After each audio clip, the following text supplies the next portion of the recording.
Welcome to the League of Extraordinary Storytellers, the podcast that takes you inside the dynamic world of themed experience design.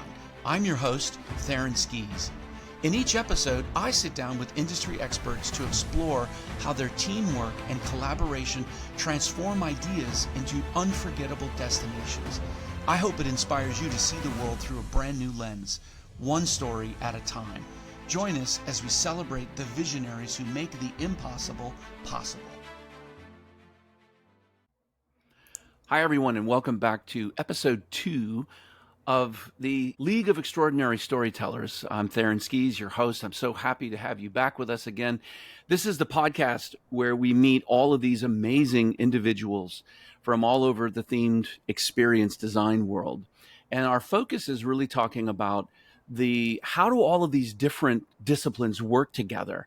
How do you pair these individuals who their focuses are completely different, their skills sets are different, but how do they work together on a project for multiple years? My guest today is Stacy Barton. I've had the distinct pleasure of working with Stacy on many different projects. I'm a fan of her work, and it brings me joy to introduce her to you all. Stacy, thank you for being with me. Oh, thank you. I'm super excited to be here. Well, it's awesome to have you. And I know our listeners are going to love our conversation. So let me start by just saying that you're an amazing talent, and it's a privilege to have worked with you. I wonder if you could tell our listeners a little bit about yourself, right? Can you share really how your journey began and what drew you to this intersection of sort of live performance and immersive storytelling? Yeah.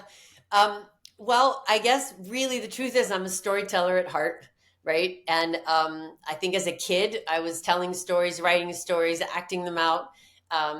My journey started actually in street theater. So we would gather a small crowd and tell a stock story, bring people up from the audience, and they really became the stars. And I got addicted to that kind of relationship with the audience. And so that's where kind of my themed entertainment career took off. I'm a writer by trade, so my skill set is as a writer. I write for all kinds of different projects, not all themed entertainment. I have some books. I'm a poet, fiction author, playwright, and for themed entertainment, I've written spectacles and musicals and a lot of immersive experiences. And what I really love is to make sure on my team that the focus is always on the audience, because we are doing themed entertainment for the people. We're not doing our own art that they come and decide if they like or not. We're creating an experience for them. So that's a little bit about me. So Stacy, one thing that you said, it wasn't even in my notes, I'm just reacting to what you said, was so cool, is that this storyteller inside of you is sort of bursting out into all of these different applications. And even just if you narrow in on writing, you were talking about poetry and scripts and show treatments and all of these things. And for our listeners, that don't know, those are really different applications of skill. Do you feel that as somebody who's creative like that, a storyteller, do you feel that having all of those different skills helps you when you kind of narrow in on one area? Absolutely, because you don't know what the project is going to need. I one time wrote a really long sort of epic lyric poem that ended up being the roadmap for the press event for the opening of Soarin'. And so there was no language in what it was, a child in this puff of clouds, but it came from the poem. So that was a super helpful thing to the creative director at the time. The poem itself wasn't used. Actually, that poem ended up actually being turned into a piece of music for a children's choir in a completely unrelated situation, performed in DC, I think. Anyway, wow. But yeah, the ability to understand language, I think that's what you get with a writer in a community of people creating something, is a diverse understanding of language and how to use it, and what this kind of poem can do, or what that kind of piece of fiction writing, short story. Yeah, it all absolutely melds together. It's like a toolkit. So then I'm ready for whatever that project needs. Mary Oliver is my favorite poet.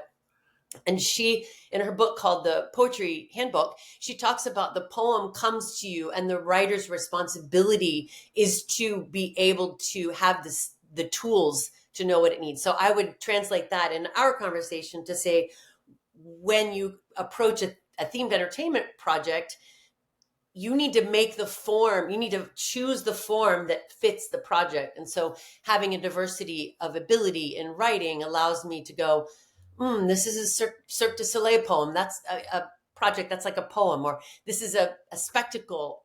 So a lot of things in themed entertainment are more like a poem than a story. They're the brevity. I love that. I hadn't thought about that before, but I love that description of a poem versus actually something that's written, because you think of a poem as lyrical, right? As a flow, and sometimes you think of the written word as this kind of progressive, framework. So I love the way that you said that. For our listeners, I think everyone knows that my guests were also contributors to my book, Creating Memorable Worlds, and I'm so very happy that Stacy said yes and she would contribute. And so one of the areas that I asked Stacy to assist and to kind of reinforce, lend her expertise to the book, was in the area of live entertainment. And Stacy, I'm so grateful that you spent time as a performer and a writer, and I imagine that gives you a huge range of expertise when you are working in a live entertainment capacity, either creating a show or directing performers or working with a director. Can you talk a little bit about how you meld those skills together and then apply them in a live entertainment way? Yeah, well, the live entertainment is the thing that brings the space to life. So you have a space that's beautifully created, an environment that takes you to an elsewhere, ideally. Um, but it doesn't really become alive until there's performers, until there's people. At least that's my belief. And so the live entertainment there is um, it is the production of the story, right? So it's the action, it's the dialogue and the action of the scene inside the set. So all that language is used for dialogue, obviously, but it's also used for how are these players interacting in the space? How are they interacting with each other? How are they interacting with the guests? So I use all of that in crafting the language, whether it's the language for who the people are, who's populating the space, or what they're saying, or maybe what the costumer needs to know about what they need to be wearing, or what kind of lighting we might need, or some little nook over in this area where we want to put people. So I think that's answering your question, I Yeah, hope. I love what you had written. I'll just quote it. It says that Sure. live entertainment is crucial to making the promise of an experience real for guests, and I thought that was a really cool way to look at it.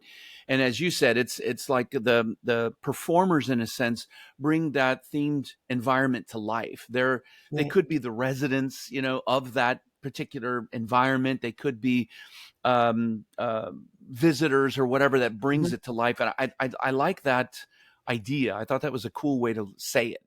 Yeah, well, and the whole world of immersive experiences is exploding these days, and my problem with so many of them is that they're not theatrical immersions. They're simply visual immersions or aesthetic immersions. And so the Mm. the the characters, the live component is what touches directly the guest, the person experiencing it. And I also think that we have to be careful in themed entertainment about story, and I'm the storyteller, I'm the writer saying these things, but Right. the story is the conduit, it's the vehicle, but the promise to the audience is always their experience, not our story. That's how we get them to their experience. We use that story to craft the space, to craft the performance, to craft their experience, but the promise is their experience.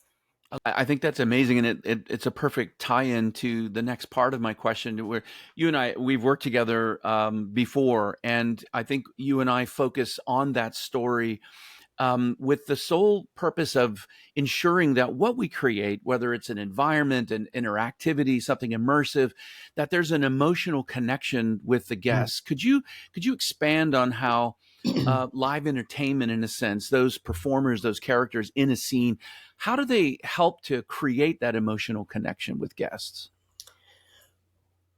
Well, I think just the human element, right? I mean, the story is sometimes obvious, right? If you walk into a space, if you're in a space that's very clearly, Harry Potter, the world of Harry Potter, or the world of Star Wars, there's no question where you are.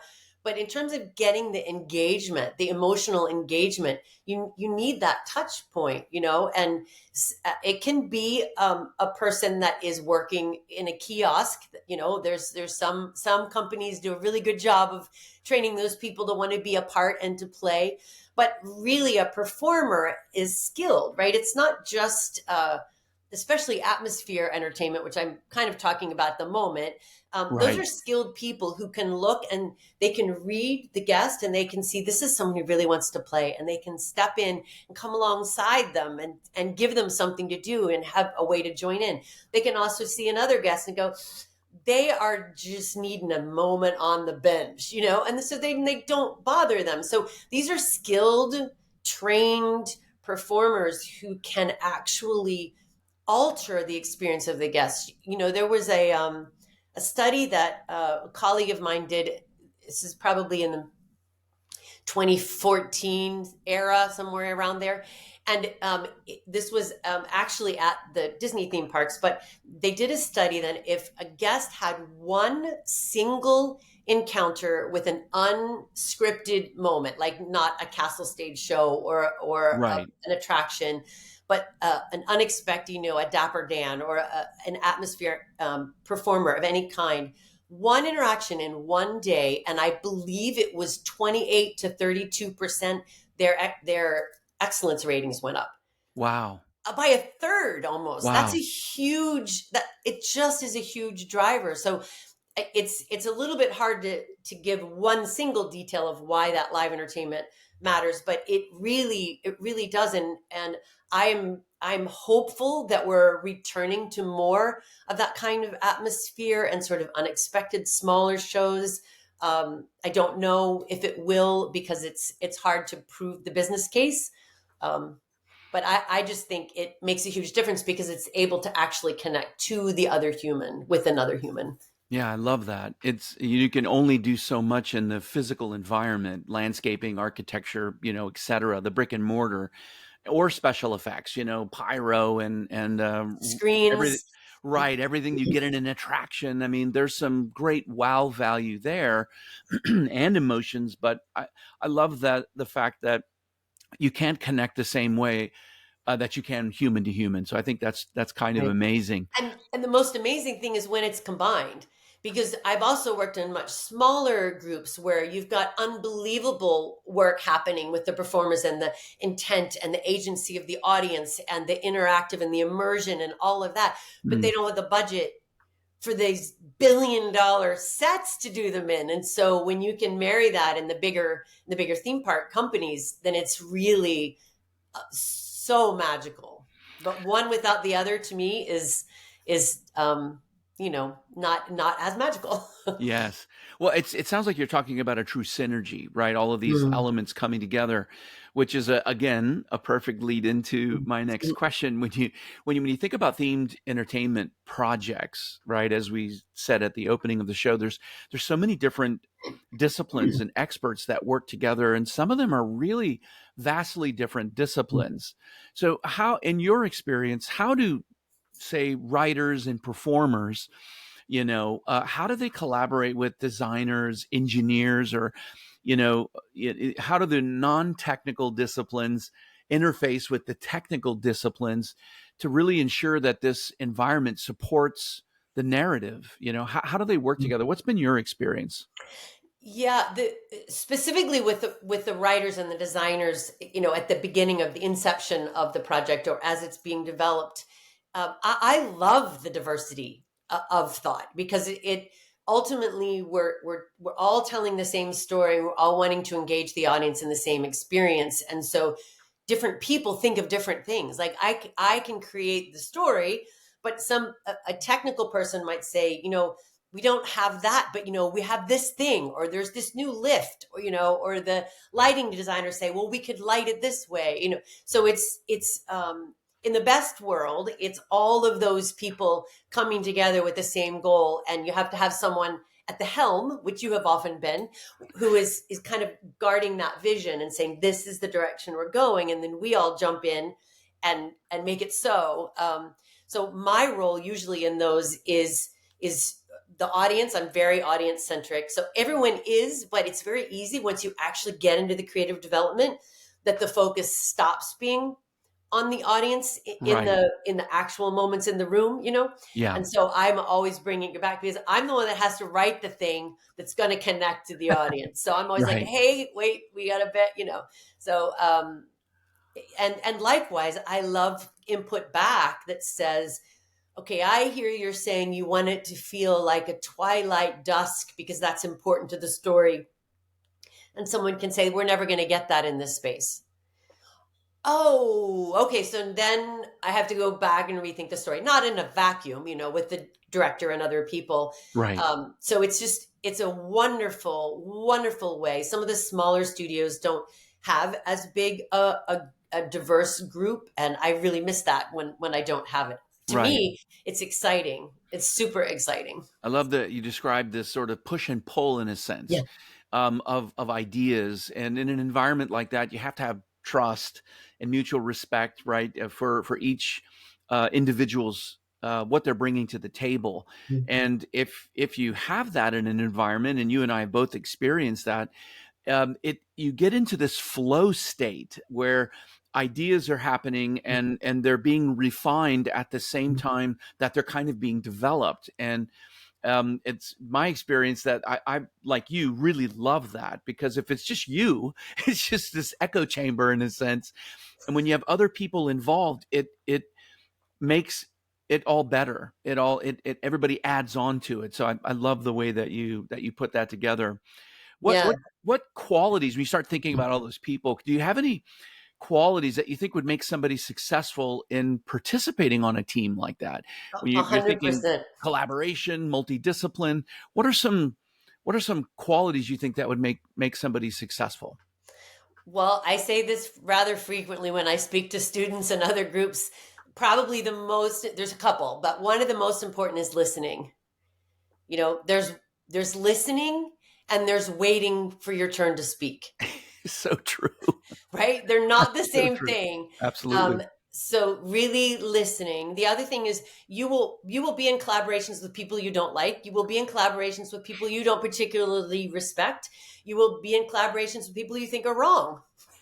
That will happen. This is life, right? Right. But I think it's always important to remember that someone put them at that table. Someone wanted them there. Someone respects their viewpoint, their perspective. They have a role. You can respect the role.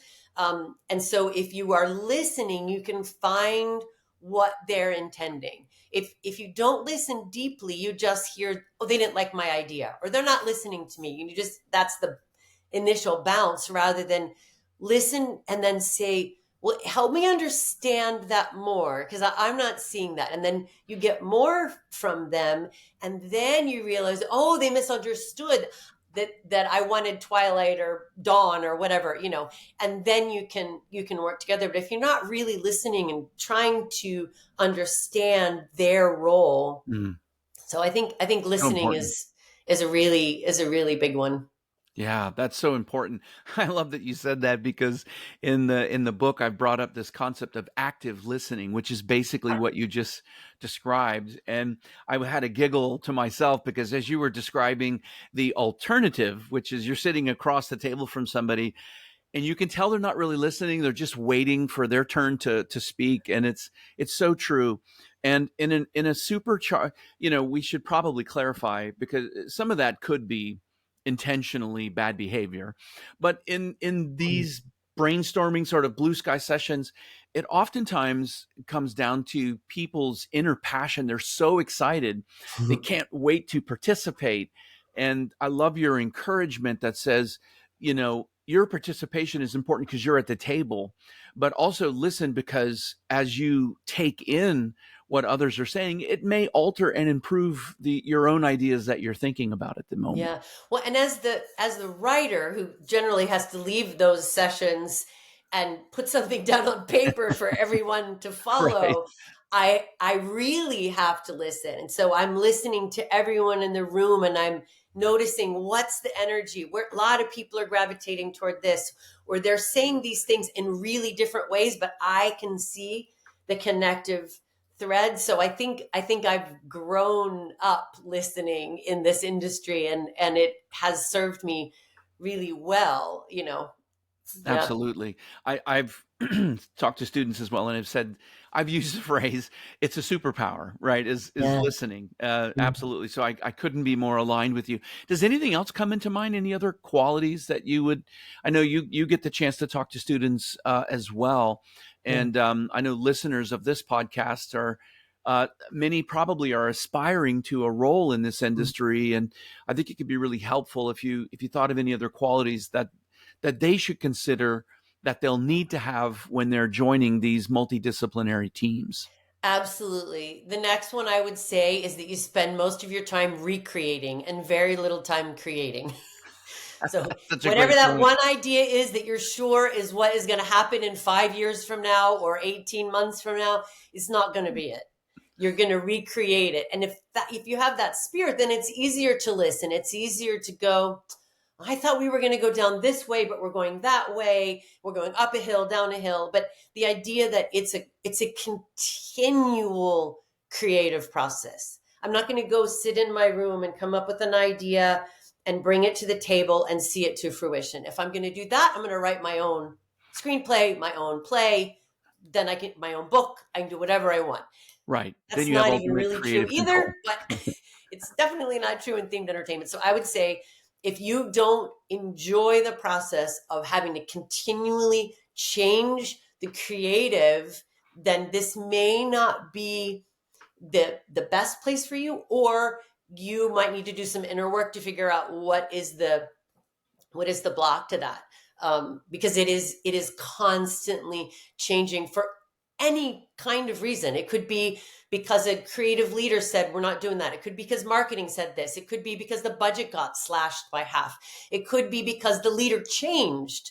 Like there's a million reasons Right. why a That's right. project changes, and that is a for sure in my experience. Absolutely. Yeah. It's always changing, and that's why I love it, because I love the creative process. I absolutely adore it. There's always a new creative idea. There's always something else to do.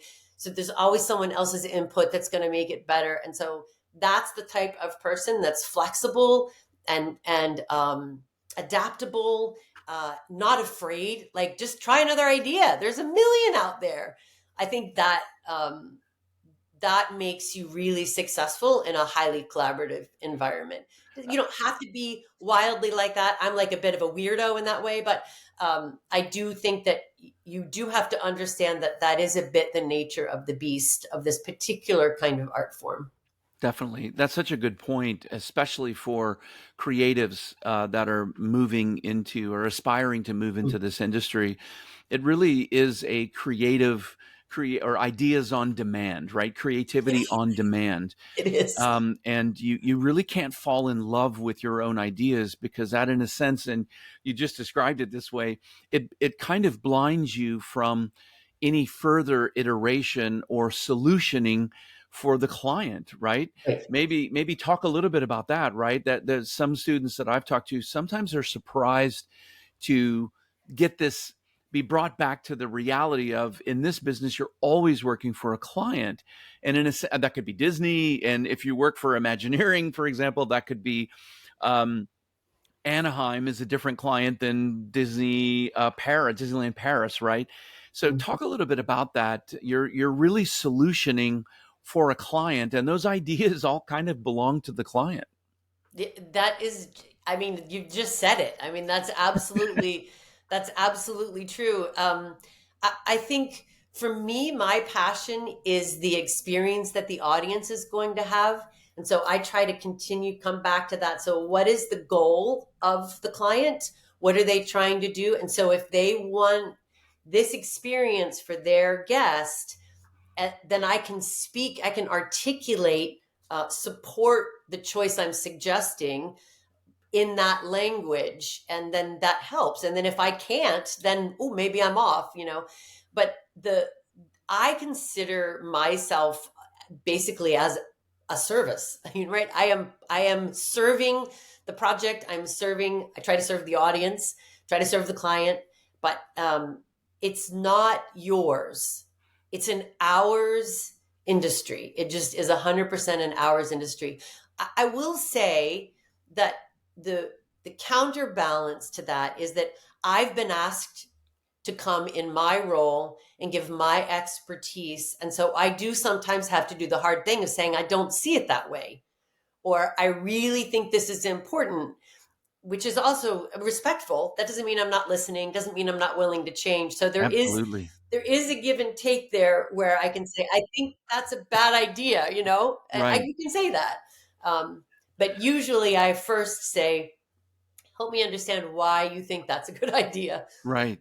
It's such a great perspective, and I know our audience of listeners is really going to appreciate that. Let me take this maybe a natural progressive step here. Can you think of an example on a project or a time where there was real friction between the disciplines on a project, and maybe something that you did to help solve it, or something that kind of helped the team get past a particular friction point? Obviously you don't have to mention names or companies or anything, but you know as an example, sometimes people use budget, right? We got to a point, we realized we were over budget and we had to, or another example. I just love your thinking on that. Yeah, sure. I'm thinking of a particular project that I came in on, they were really struggling with the story, actually, and they were quite far down the road, and so there were a number of things that couldn't change.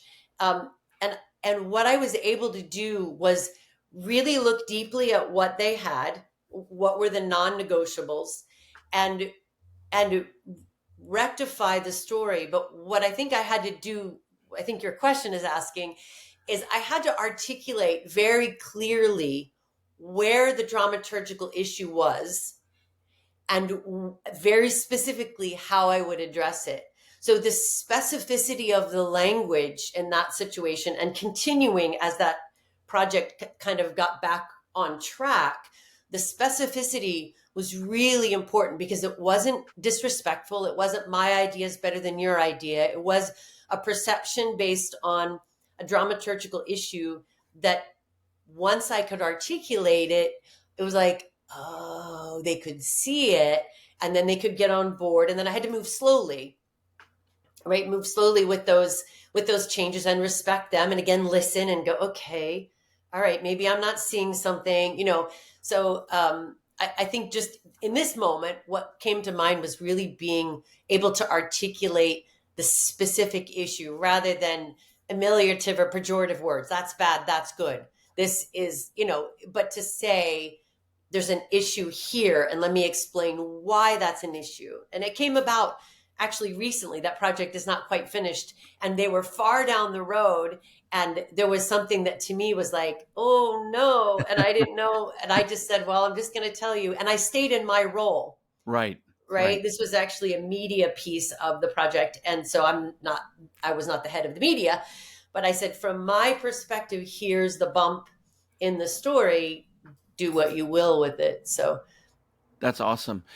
I think that gives our listeners the idea that when there is trust on a team like that, and there's a mutual respect, right? I mean, you were brought on the team because of your expertise, not in just one area, but a breadth of area, and your time of service in the industry. So when you make these kind of suggestions, sometimes people will say thank you very much and they don't change, but other times, and at least it's been in my experience, a lot of people are very interested in what you have to say, and they're like, oh, let's examine this and see if we can actually make an improvement. Well, and I think I approached that with a lot of questions first. So, what was the directive you were given? What are you up against? What were the initial goals that, if I'm coming in like that one, not from the beginning, so that I can understand they've already been down 17 rabbit trails. There's no need to go down that. Then they feel heard and seen, and then I can address the problem. Okay, you said this was the goal.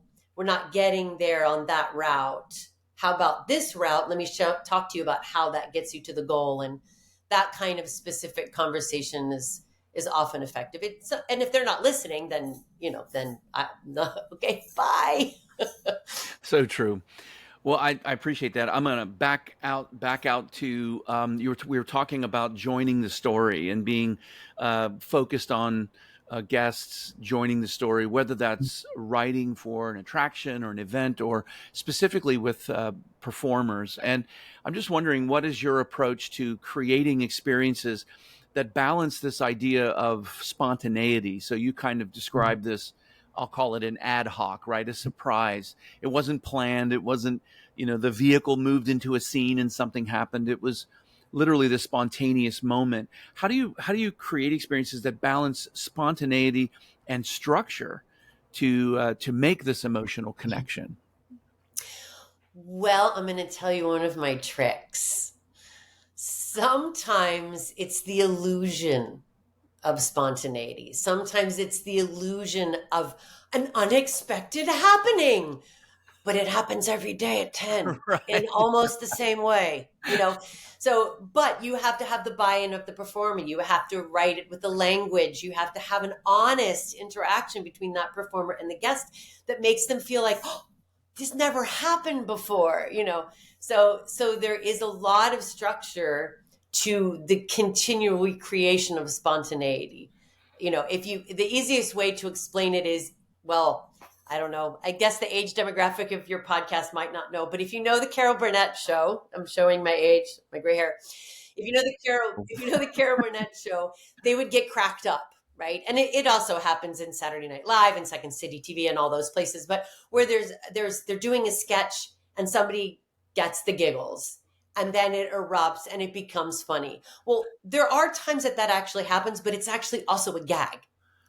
It is the illusion of Mm, something unexpected just happened. And I love to write those kinds of experiences and develop those kinds of surprises, because then it's a surprise, and it can be a surprise for the performer because no two guests respond to it in the same way. that's So so that's fascinating. my first one is to say there's the illusion of spontaneity. The second one is true spontaneity, which happens inside that illusion, means you give agency to the performer and agency to the guest. If there's no agency to the guest, there's no true spontaneity, right? So if you're Right. going to do the same thing no matter what they do, then you haven't given them any agency. Same thing with the performer. If the performer isn't given a variety of things that they could say depending on the situation, then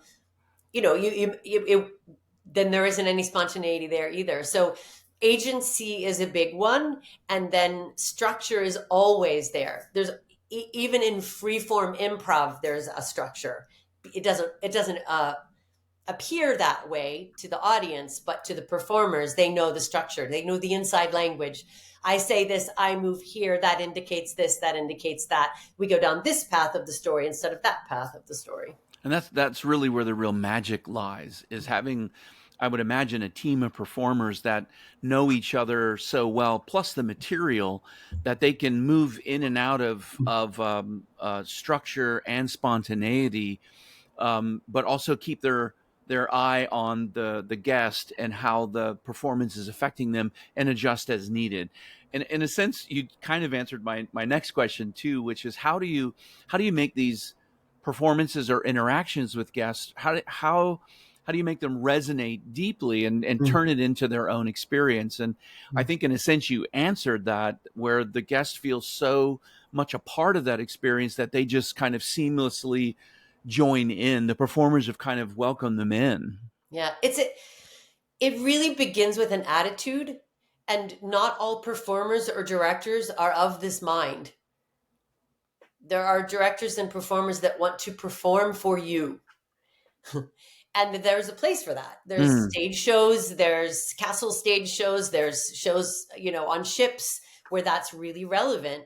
But if right, you're right, talking about things that are happening sort of in the streets, or or shows that you want to have an interactive nature, maybe they are on a stage, but the audience is choosing the ending, that sort of thing, then you really do have to believe that you need the audience. So I started in street theater, and we would gather a crowd on the street. I was 19. And if they didn't matter, if your audience didn't matter in the story you were telling, if you didn't need them, they literally walked away. They just left. wow, So you learn immediate really reaction. quickly that you ain't nothing without the audience.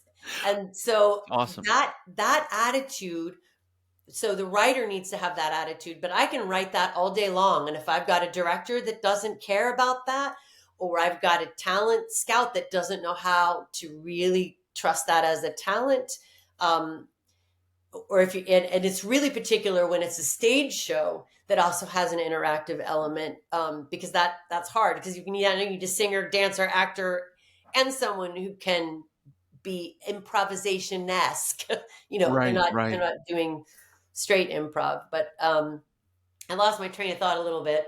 Well, I'm reacting to the fact that we, the story that you were telling drew me right into breaking the fourth wall, right? Mm, Because my mind, based on what you were talking about, is streetmosphere, right? In a sense, in a Disney term, but you're there, you're in the experience, and then the performers are just this natural part of your daily, experience.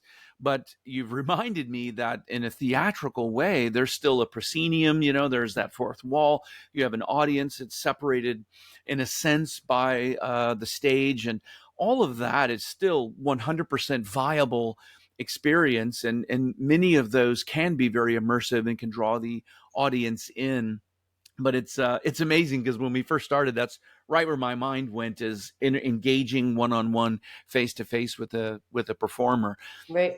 Well, even in themed entertainment, in the larger theme park world, not necessarily the smaller units that are bursting everywhere, but a lot of the stage performances there do not have a fourth wall.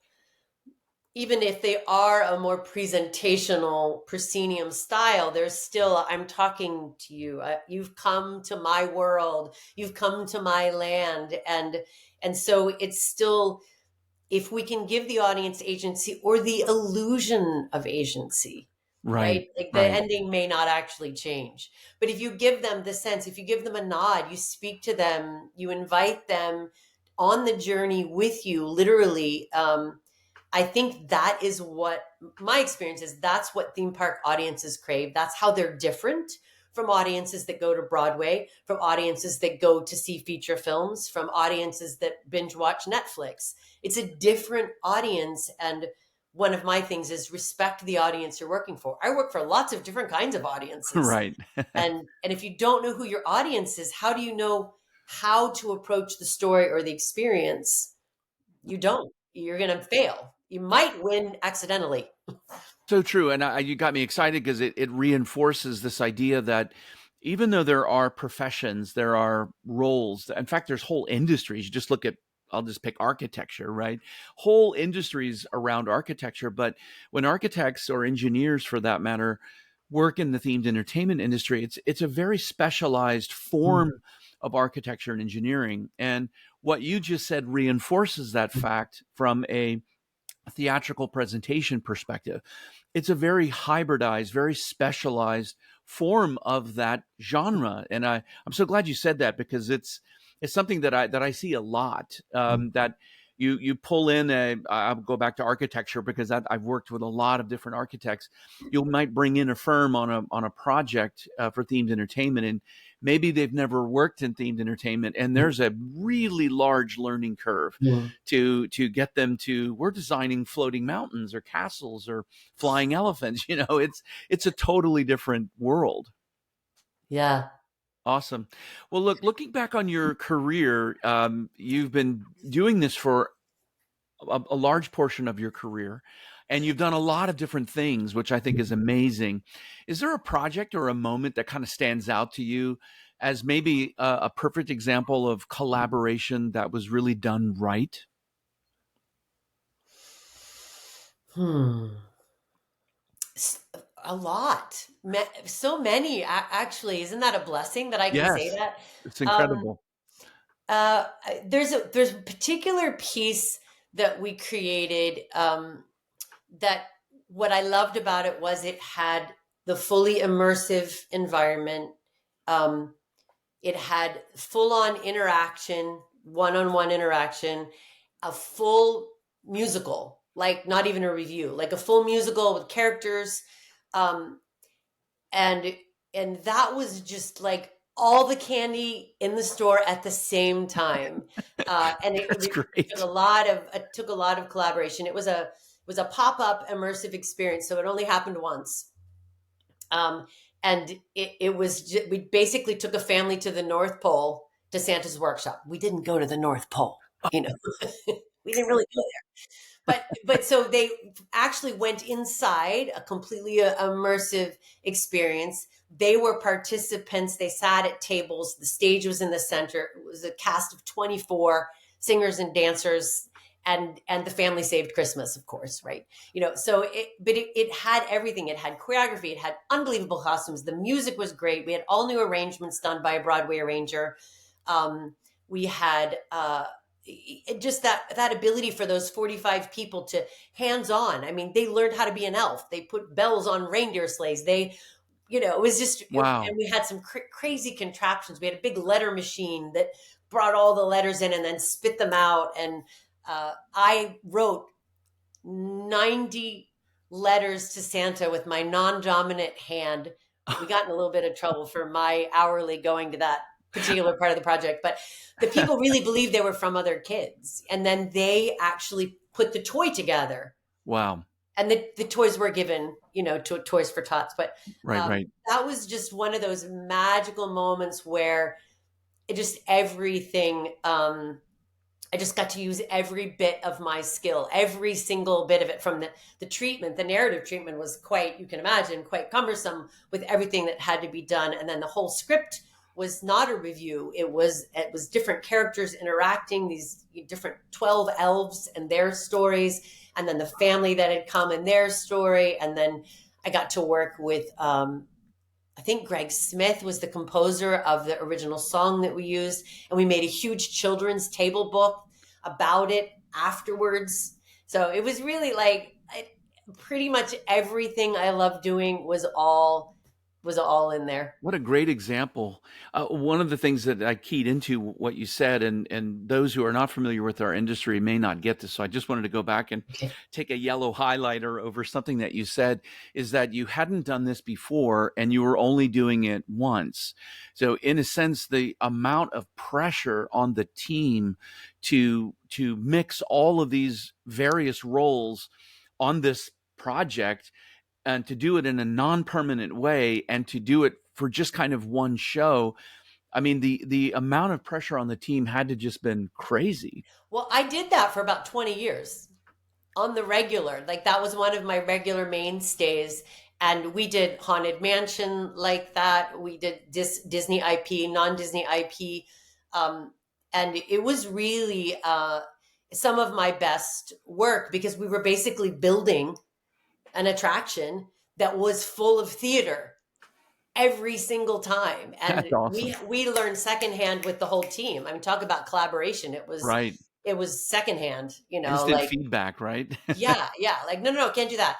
Hey, what about that thing we used the last time? Is it still in the warehouse? Like that kind of that kind of thing. So yeah, it was That's great, awesome. great experiences. It's such a great example. Thank you for sharing. I would love to ask you, for somebody that's new to the industry or maybe aspiring to work in the industry, do you have something what's the most surprising or unexpected aspect of working on a team in this industry that you could share?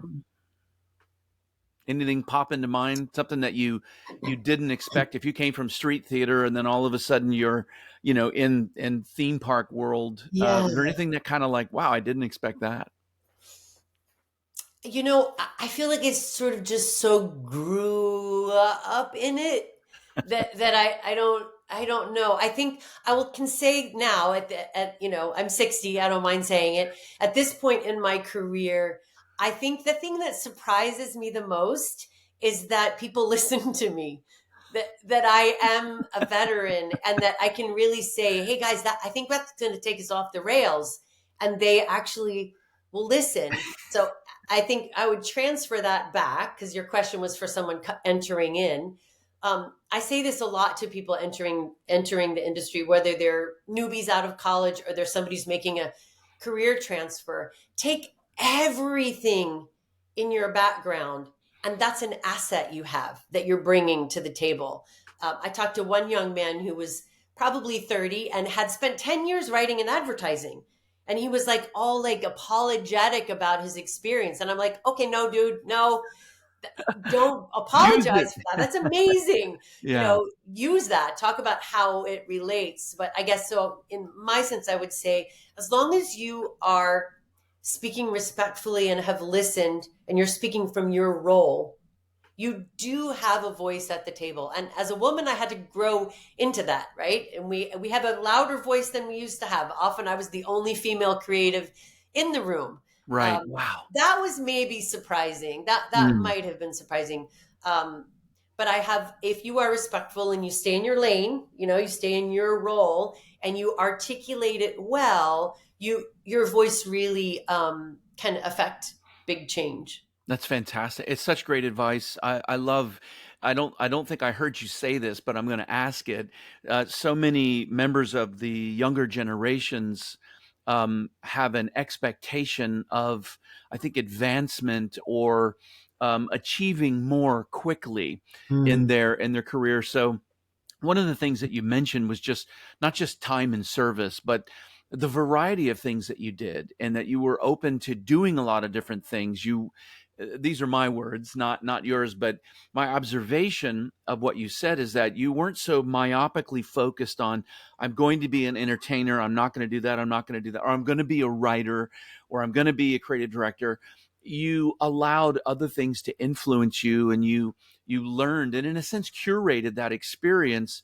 Mm. But you had the benefit of time, right? Mm. You made achievements, but that the time doing it is what gave you, these are my words again, the ability to operate on such a large level and to have that Yeah. kind of respect. Would you say that's true? Yeah, well, I mean, people all the time will say, "You've done so much," and I'm like, "Well, I've been at it for a long time," but you're Right. right. I do think there's an expectation um, to to be farther along in your career when you're young, right? It just takes time. Um, some of the things that I did was, I'm a firm believer in following the yes. Like Mm, I love did that. not grow up to set out to be like, I'm going to be a theme park writer, I'm going to be an experience designer. It didn't happen that way for me. But those were the doors that opened. Those were the people that said, yes, we want your creativity. Yes, we want your writing. Yes, we want your participation. And so I think following that yes, and kind of tagging on what you were saying about the people coming into the industry, I said yes to anything that I was asked to write. In the beginning, Right, you want right. me to write that? The answer is yes. And then I'll go find out how. You know, I love that. yes. And then I'll Yeah, go find out how. I didn't lie. I never said I can do something, that I right. had done it before. But if they asked me if I would, the answer was always yes, until you've got enough underneath you to either call yourself an expert at something. That's one way. There is no one path in this industry, because I think there are also people that are like, I'm going to do this one thing and that's what I'm doing. And that's great too. But my path was to say yes to a lot. And now at this point in my career, I'm brave enough sometimes to say, oh, I don't know if that's a good fit. Such a great perspective. It really paints the picture of the journey, right? Mm, If you say no to too many things potentially, right, it restricts you from a learning opportunity or a relationship building opportunity, and that journey is so rich and can provide you so much. I really appreciate that perspective. mm, If it's okay with you, I'd love to switch to thinking about the future of the industry in a sense, a big broad stroke here. But if we're looking to the future, how do you see live entertainment specifically evolving within the themed entertainment industry? mm. Surely you've seen technology impacted and a lot of different maybe new performance types and whatnot. But do you have a perspective on where you think we might see live entertainment going in the future? Yeah, it's going to be really interesting. I I have felt like there is hopefully a resurgence of the live component, that the desire for interactive and more of an immersive feel. I think we may see theme parks being built in the future with more of that. Um, I am cautiously optimistic because I also know that when things are built, those humans that are there are the first things that are cut. So people will still buy a ticket and come ride the attraction. People will still go to an immersive experience that is essentially a setting. So I don't know, but I think people are hungry. I definitely saw this after the pandemic. We'll see if it continues moving forward. People are hungry to be invited in. Hmm. People, we have Right. now the demographic of people that are coming to the theme parks. The younger people, they all star in their own Facebook. They all play video games. They don't star on their own Facebook. Aging myself again, their own TikTok. But they already have their world in which they perform, and the promise of themed entertainment is you're going to fly the Millennium Falcon, not Han Solo, you. And so I think if we capitalize that, if we can, I would love for some genius out there to figure out a way to quantify the value of live entertainment so that it can stop being the last budget, Right. start being the leading budget. If somebody could figure out what questions to ask people on their way out to say, hey guys, if we have the best live entertainment, the best interactive street theater, the best shows on the stage, then we can raise our ticket price, or we can validate that ticket price. Because I think that would be some statistics on that would be wild, because if the people at the top suddenly know that's bringing in money, they'll throw money at it. And maybe they already Absolutely. do. I am not at the top, but I think that's the way to make sure that the Yeah. live entertainment, I say to companies all the time when I'm brought in, if you don't build that thing so that it won't work without a human, it will eventually not have a human. That's a great point. I'm thinking back to the time that I visited Tokyo Disney Sea and Tokyo Disneyland, and I was so impressed. Mm, And I don't know if they still do this, admittedly, because I haven't been in quite a few years. But I was so impressed with their lagoon show. It was mm, just dozens and dozens and dozens of performers at all kinds of levels, and it was just super impressive to me.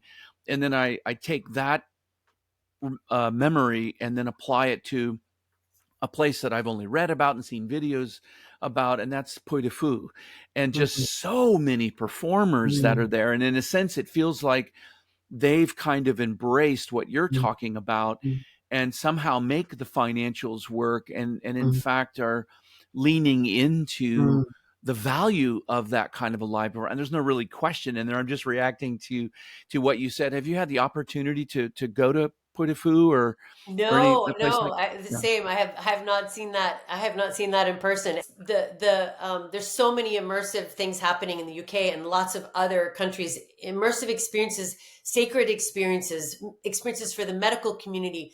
A lot of desire to shape culture and community, and diverse understanding of diversity by using experiential modalities, right? Which is Right. what we use in themed entertainment as well. But I would love to see that grow, a deepening of that, of really meaningful interactions. I mean, there's obviously comedic street theater and fun, those fun things, but really an even deeper, meaningful experiences that you can choose. You know, you always have to have that toe dipper and the deep diver and the ones in the middle. But I would love to see live entertainment deepen in that way to where the audience is. I don't know that we have to give the audience more agency in terms of what happens, you know, like the Right. ending or I'm going to be the star. Those are great fun. I'm all for those. But I think where the audience is the protagonist, right? The audience is the one who changes in a themed experience, not necessarily the person on the stage or on the street, but the audience after they've been through our experiences, after they've strolled through our park, this land, how are they changed? What have they looked at? What have they questioned? What have they mused? You know, what have they thought about differently? What have they seen that makes an impact on them? And I think the live entertainment, like we were talking earlier, is such a huge component in asking the question, what did you see? What did you Absolutely. experience? You know, so those would be my hopes for live entertainment. And I think there'll be a variety of deeper experiences and an abandoning of it, you know, as people try to figure out the money model really. Right. I also really love the idea that that model could grow and apply in many different areas. It doesn't have to just be theater or an acrobatic type live event like a cirque or even circus, or it doesn't just have to be street performances or a parade and themed entertainment.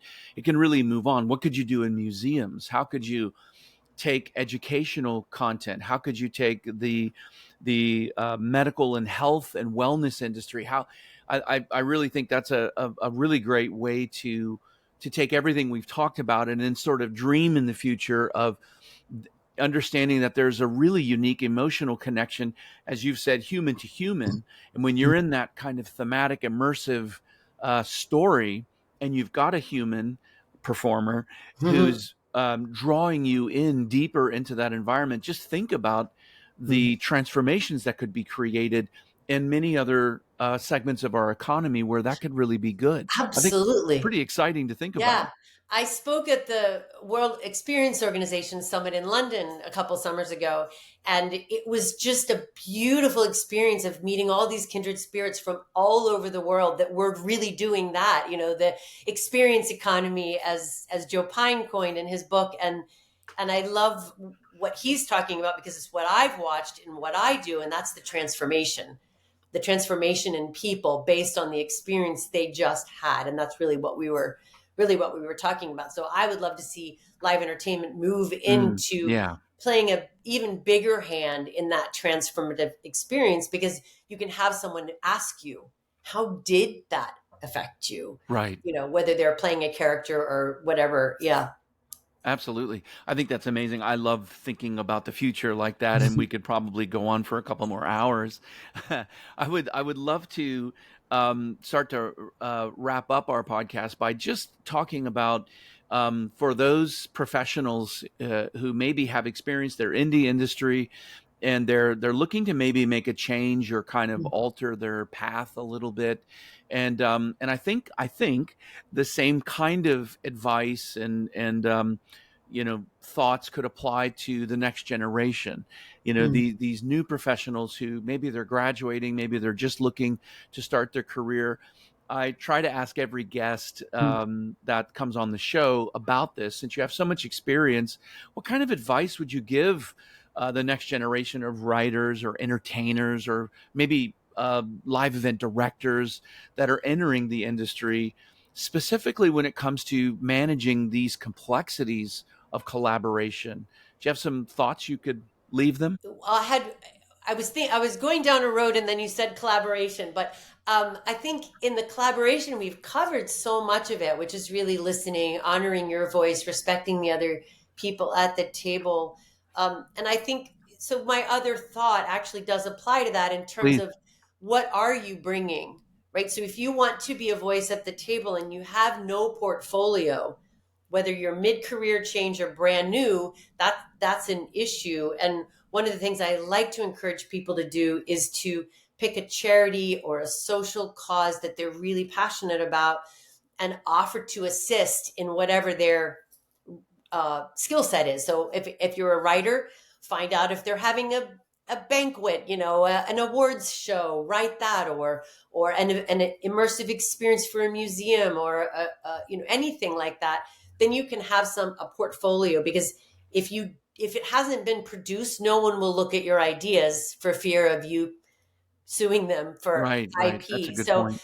so that allows you to have pieces of material so that when you're coming into those collaborative tables, you can use those. It doesn't matter how much you got paid, or if you did it on a volunteer basis, you can say, "Hey, when I did this, I saw that." Or if you saw something, or you learned something, you have some of those experiences under your belt, and then listen carefully.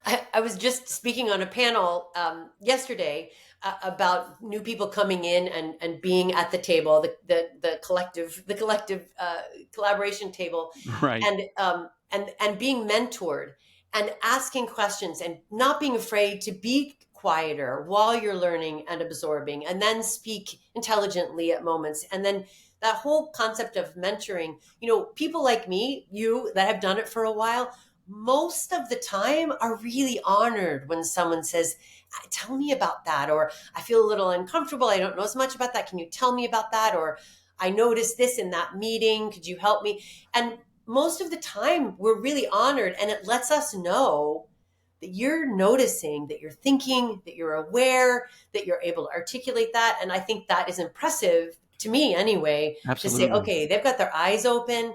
They really want to learn. They're valuing me. And that's far more impressive to me than someone who's acting like they already know it all when I know they can't. Right, You can't right. possibly know that much yet. You've been 1 year in the industry. So I would That's say right. that might be helpful in collaboration, to really respectfully ask, not in a mealy way of like I'm nothing, but in a way that just says, "Hey, I would like to know more. I noticed this happened in that meeting. Do you have 15 minutes to chat?" Right. Kind of thing. I think that's amazing, and that's a skill that is so important. This hunger to learn, right? This curiosity, which is such a vital skill. I think in general in life, it's Oh yeah, certainly helped those of us like yourself and me, because if you're just curious, you just keep learning and you're absorbing, and then you're not afraid to ask.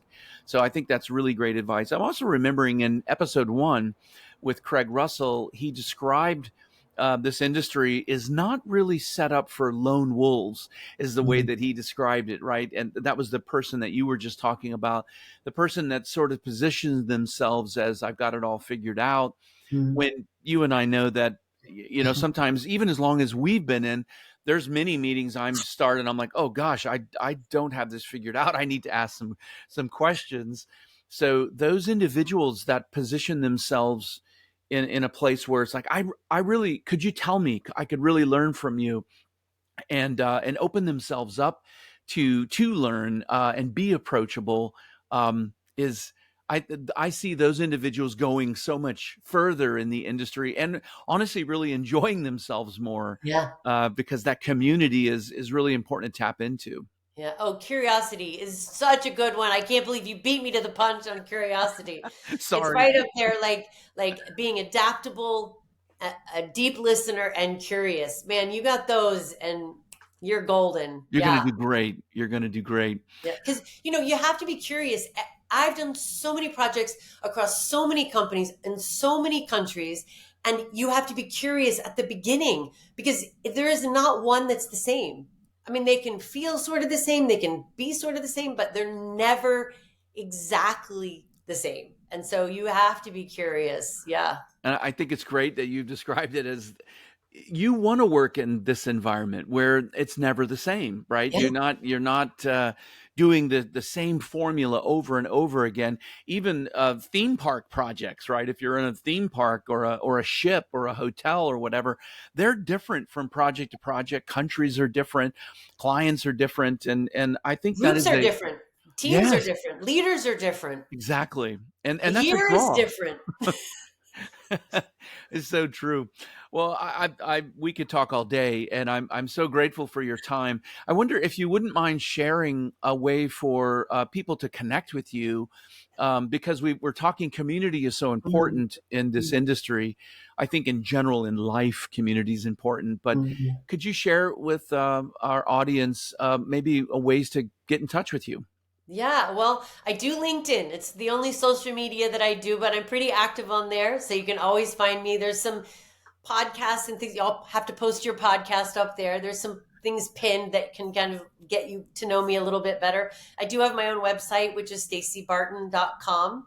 There's no E in Stacy, and you can check me out there. Reach out in either place, and occasionally I do talks, and we'll get groups of people together that are like-minded, that want to hear what I have to say. I don't do a lot of one-on-one anymore unless I charge. I just don't have the time. But definitely, anybody reach out. Let's talk and catch up.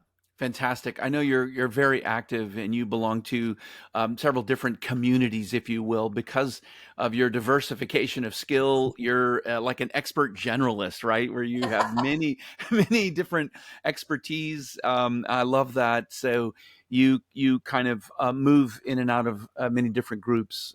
Well, Stacy, thanks so much for being a part of the show today. It literally went by like no time at all.